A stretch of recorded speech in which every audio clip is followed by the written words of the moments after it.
The energy with it is really, to me, what it really fuels my passion with percussion.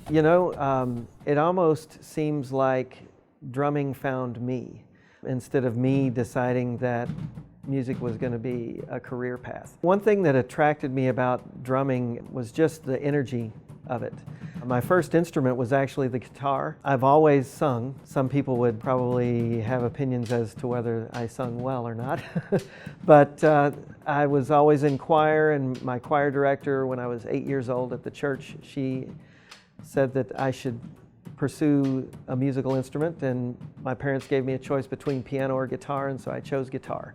Did that for a few years and kind of gave that up, and I was actually a bit surprised when band came around and they asked me what I wanted to do, and I said, hey, I'd like to drum. I teach percussion at Morehead State University. I run the percussion activities here. We have a lot going on in the area.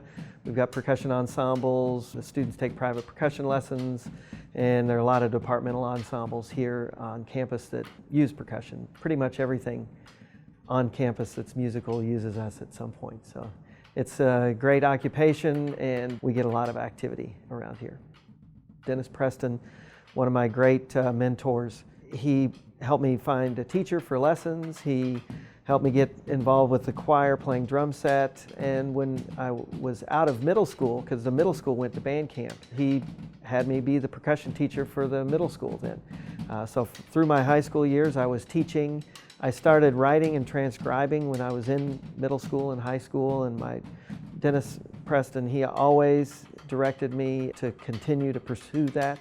I also had other teachers, Anna Marie Manarino, she was a assistant band director, middle school band director at the time. I just had great people around me, and it just became something that I did.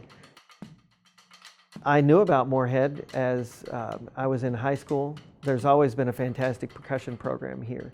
When I was teaching the high school drumline, when I started my university studies, I taught my high school, Boyle County High School, and we came down here to the drumline competition that was held in the fall.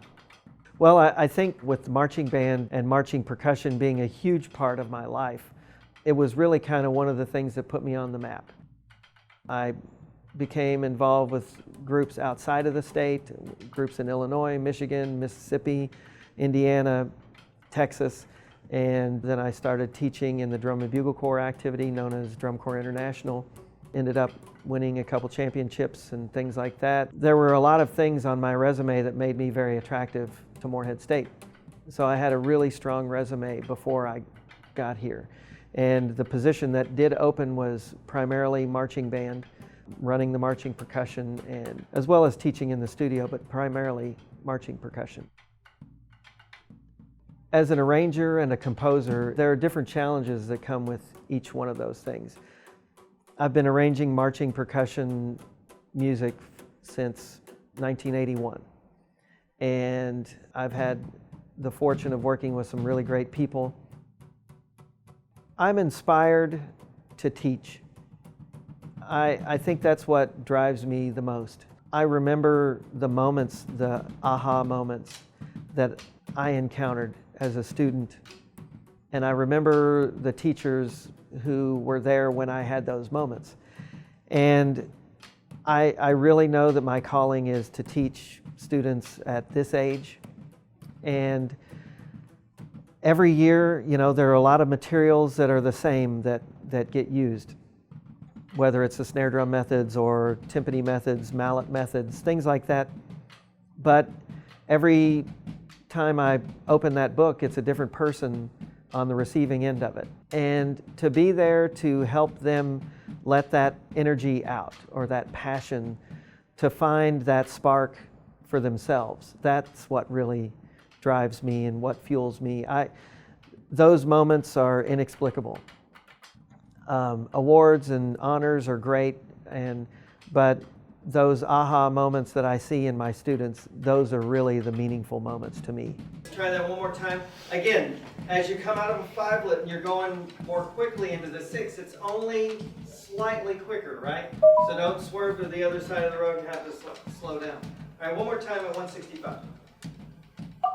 Just feel that 8th note, no matter what. Just let that 8th note drive you. Well, the advice that I give to all of my students is you have to work hard every day. You wake up in the morning, you go to work, you work hard, and do a great job. And if you do that, good things will find you, because the word's going to get out. People are going to know that you do a great job. You have to almost be obsessive compulsive. You have to pay attention to the details. You have to care about those things at a very high level. You know, we have a thick skin around here, and that's important as well. But we all know that problems are situational, they're not personal, and we keep our eye on the ball, and we handle it and move on to better and better things.